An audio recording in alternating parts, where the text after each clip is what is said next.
Well, it's New Year, beautiful year. This is NBA Onetake featuring your shoe, Pretty Boy Legacy. NBA Onetake for your head, NBA Onetake for your brain. Well, been a minute. It's been a minute. Was a lot of action going on, but this video is just gonna talk about. I seen a lot of movies, good, the bad, and indifferent. Just to review some of the ones that I got. I do have a list. The first one is Godzilla -1 review. Now this one is good. This is a prequel to all the new Godzillas that came out. Not really given too much of an origin, right? But this is happening in Japan.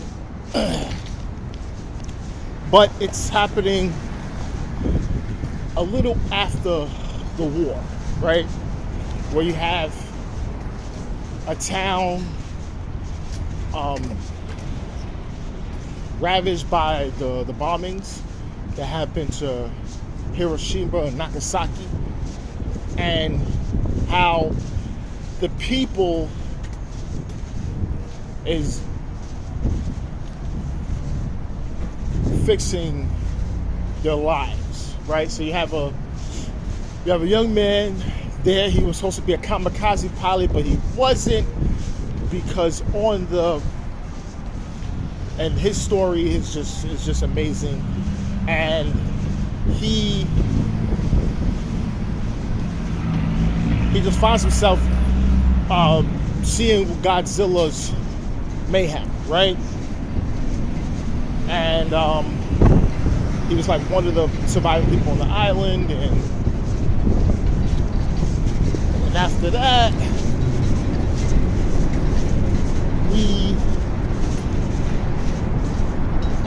we hear, Godzilla goes under. We don't hear anything. There were so many reports, Japanese TV, everything, Godzilla. And then, now you're hearing Godzilla is actually jumping around. So now you've got the mainland Japan. They're almost like telling this little island, they gotta fight fear for themselves, due to the economic and everything. So there's so many stories involved here. But then you just see Godzilla at his finest. He's tearing everything up. He's no joke. But this is a really, really good, really Godzilla film. The backstory is what makes this film great. I think this is the best one of all the modern Godzillas right now, because this is a really good acting and really good knowing the backstories of these people, knowing what they go through. This tells a great story. But this is a really, really, truly a good film. Now I got Manidrone. Okay, I said it right. This is with my man Jesse Eisenberg, Adrian Brody. It will be Jesse. He plays a unhinged guy that gets his girlfriend pregnant, and he's just trying to find himself, man. And he just find himself. He's a Uber driver. He ain't making a lot of money, and his girlfriend's pregnant. She's staying there, living in a shitty apartment. It's a lot, and he's trying to find himself. And he meets Adrian Brody, who's in some kind of cult, and he's just, giving him the information. The cult there's a lot of stuff in there. There's a lot of corruption, manipulation, mind manipulation. But this movie's a little bugged out, but I like I said, Adrian Brody. He does no faults when it comes to acting. He's the best at any role that he does, and Eisenberg does a good job as well. This is also a good film. Okay, The Killer with Michael Fassbender. Now, this is Michael Fassbender. Just, you know, it's he's undercover operative, trying to find certain things. There's a lot of deception and things like that. This is a good film. I don't want to get too much into that one, but it's fun. Okay, The Hunger Games: Ballad of Songbirds and Snakes. Now, this one is just, this goes all the way back. The guy that plays Donald Sutherland's character when he was younger, they're showing him about one of the first Hunger Games. I think it's the 8th or 9th one, whatever it is. And, you know, he's an elitist, and he puts himself with a young woman, and, you know, he guides her. He finds himself helping her out, which was against the rules, and in the Hunger Games setting, and to survive. And it just shows you know, some potential love interest there, but it really shows his story and how he became who he is in the 4 Hunger Games films that we all know and love. Now, the next one is MayDecember. This is with Natalie Portman, one of my favorite actresses, and Julianne Moore. Natalie Portman plays an actress auditioning for a role, and she is hanging around a family, Julianne Moore,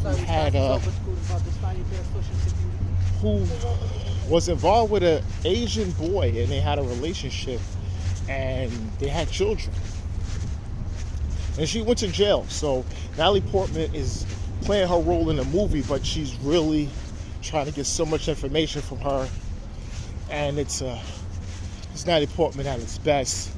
And you know, it's a lot of, you know, it's a lot of secretive information that comes out, and a lot of, I don't think this is based on something true, but I think it does throw hints about some underage marital relationships, and it's a lot. It's a lot in this film. It's really good, but it's a lot.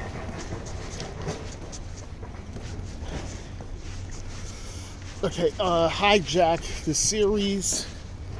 You got Hijack. This is featuring my guy Idris Elba. He's on a plane, which is going to be hijacked, going into London. There's a series on Netflix. He has to stop the hijackers. And he's not some operative or anything. He's not Wesley Snipes in Passenger 57. He's trying to talk these men down, and it's showing a little bit of his backstory on why he is who he is. So it's a really good series. London based. You know, there's some Americans in there, but it's a really good series. I was so surprised, but it was really good. People on planes may think about it. It does bring some 911 references in it, but it's good. It's good. It's good. Blood Vessel. Okay, this is an African-based movie. So you have a story of, it's a kind of a love story between a young man and a girl. They're young. He gets himself involved with a young man gets himself involved with a girl with her father, who's very protective. She's pregnant, and now, because, you know, situations in villages and things like that, he has to provide for her because her father's not that. So they do that in regards, as well as the town is under tremendous upheaval with people that's revolutionists, that's going against the government. So the city's very much locked down. They're trying to find things, and then they find themselves on a ship, thinking they was going to just go away and just find it on their own. And then they meet some revolutionists who are very shady, but they have a common purpose and cause. And you got two other brothers that's looking to find a better life for themselves, with their mother's permission. So it's a lot in this. It's sad. It's really sad. I'm gonna let you know. Disclaimer: it's sad. It's sad. But that's about it with this. Okay. Manifest.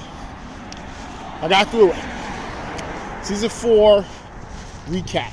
Now everything comes to a head, you know, with the Stones, and they find reason. It's closure to this series. You know, it's closure because NBC dropped it, which a lot of people was upset about. But there's closure with this. This is closure. They all live. I'm gonna tell you, spoiler alert.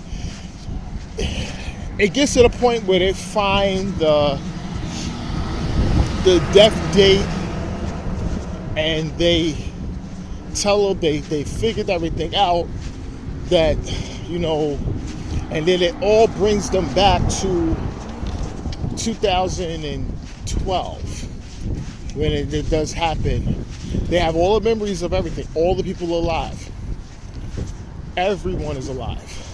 Even Cal, he's a young boy.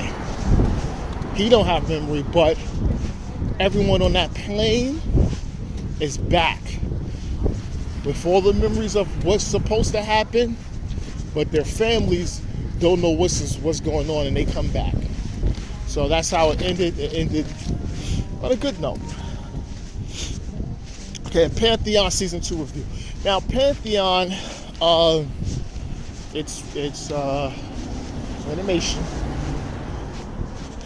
It just comes to where